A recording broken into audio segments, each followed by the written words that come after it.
नमस्कार दोस्तों। आज हम बात करें नर्वस सिस्टम के बारे में।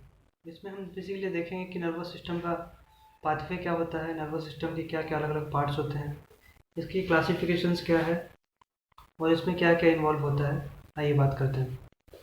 देखिए, नर्वस सिस्टम जो है एक मेन कंट्रोलिंग और कोऑर्डिनेटिंग सिस्टम है हमारे बॉडी का। तो ये हर एक मूवमेंट, हर एक वॉलेंट्री या इनवॉलेंट्री कोई भी एक्शंस होता है बॉडी में, ये नर्वस सिस्टम के द्वारा कंट्रोल किया जाता है। तो देखिए, नर्वस सिस्टम जो होता है वो बनता है दो चीज़ से। यानी पहला तो न्यूरॉन्स। न्यूरॉन्स क्या होते हैं, मैंने आपको पहले वीडियो उस पर एक बना चुका हूँ, उस पर तो आप उसको देख सकते हैं।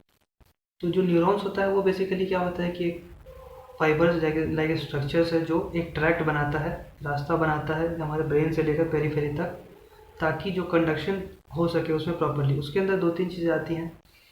तो न्यूरॉन्स का अलग अलग पार्ट्स है, axon, dendrites, cell body, myelin sheath वगैरह। उसके बाद सेल बॉडी होती है, डेंड्राइट्स होता है। उसके दो न्यूरॉन्स जुड़ते हैं, साइनेप्स बनता है, एक जंक्शन बनता है।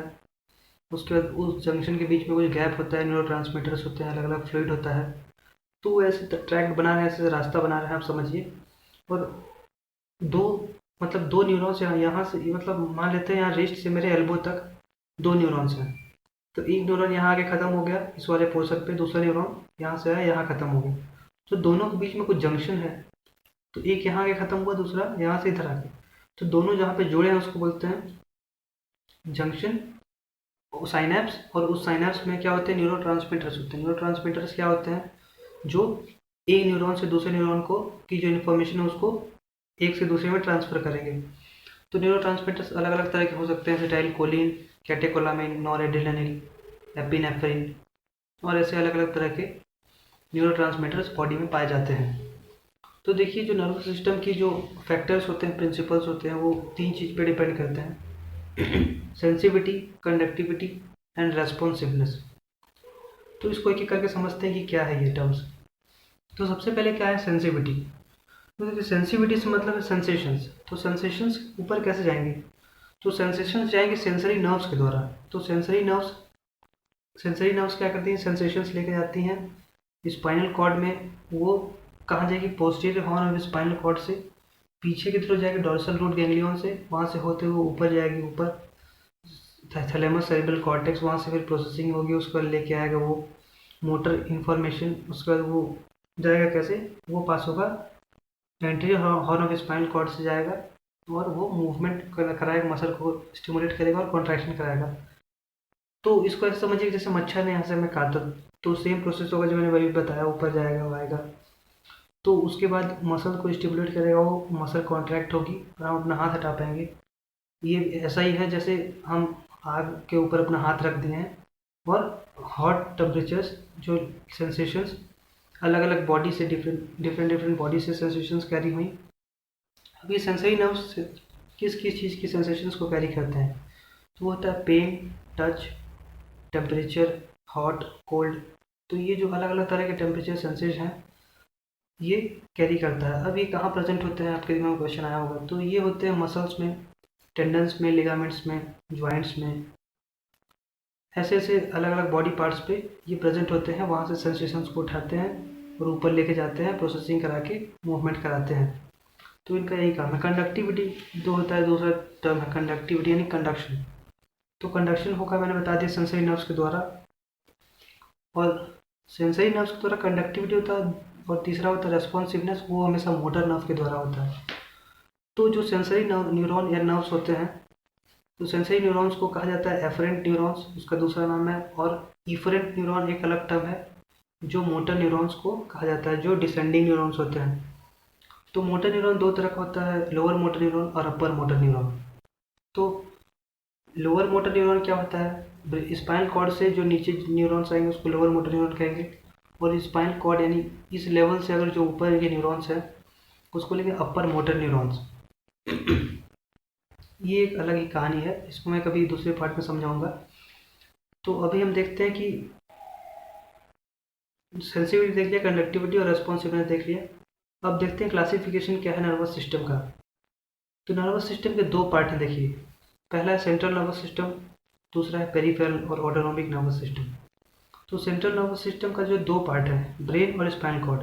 तो ब्रेन क्या है? ब्रेन एक क्रेनियल कैविटी में सिचुएटेड है, एक मस्कुलर ऑर्गन है जिसके अंदर न्यूरॉन्स। अब इंटेलिजेंस कैसे डिसाइड होती है किसी भी एक इंसान की, कितना इंटेलिजेंट होगा?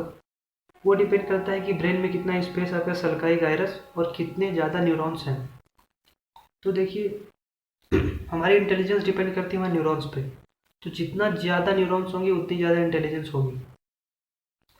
तो अब वो अलग अलग कहानी है कि जो कैसे न्यूरॉन्स के इंटेलिजेंस कैसे बढ़ाएं, न्यूरॉन्स कैसे बढ़ाएं।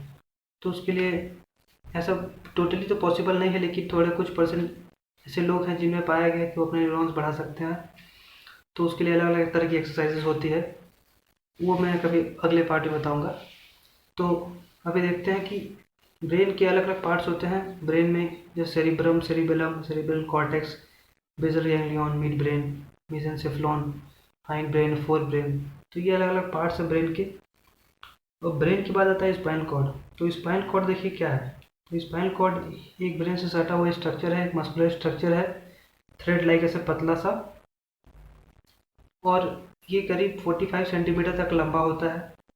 ये ऊपर जुड़ा होता है मेडुला ऑब्लोंगाटा से, नीचे जुड़ा होता है L1 L2 के लेवल पे आके ख़त्म हो जाता है। और जहाँ ख़त्म हो जाता है उसको बोलते हैं लेमिना टर्मिनल, कॉडा इक्विना और लेमिना टर्मिनल। तो इस लेवल पे L2 के नंबर 2 के वर्टिब्रा और नंबर 1 के वर्टिब्रा के बीच में स्पाइनल कॉर्ड ख़त्म हो जाता है। लेकिन जो उसका टेल पार्ट होता है वो कॉक्सिजियस और सैक्रल पार्ट तक जाता है नीचे। अब ब्रेन हो गया, स्पाइनल कॉर्ड हो गया। दूसरा बात करते हैं पेरिफेरल नर्वस सिस्टम के बारे में। उसमें दो पार्ट आते हैं, सोमैटिक पार्ट और विसरल पार्ट। तो सोमैटिक यानी सोमा, तो सोमा से मतलब स्किन या आउटर स्ट्रक्चर्स। तो सोमैटिक क्या होता है? Outer structure. तो इसमें दो चीज़ आते हैं सोमैटिक में, दो चीज़, क्रेनियल नर्व्स और स्पाइनल नर्व्स।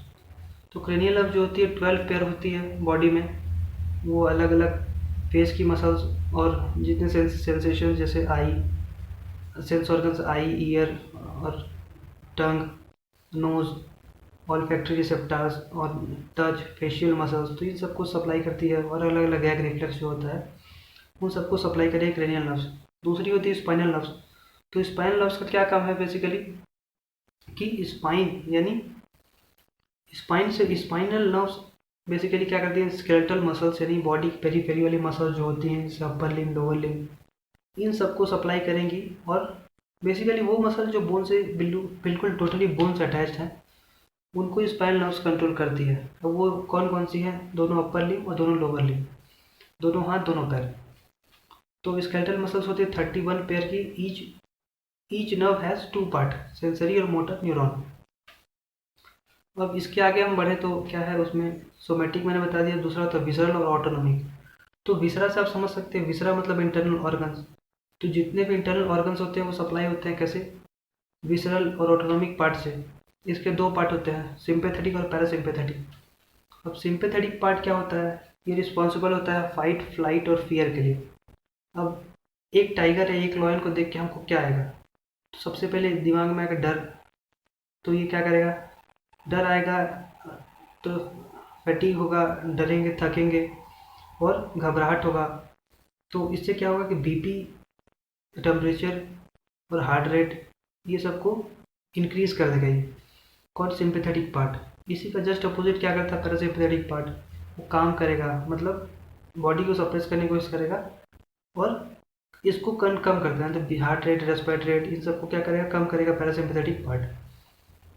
तो ये मैंने एक ओवरव्यू बता दिया आपको नर्वस सिस्टम का।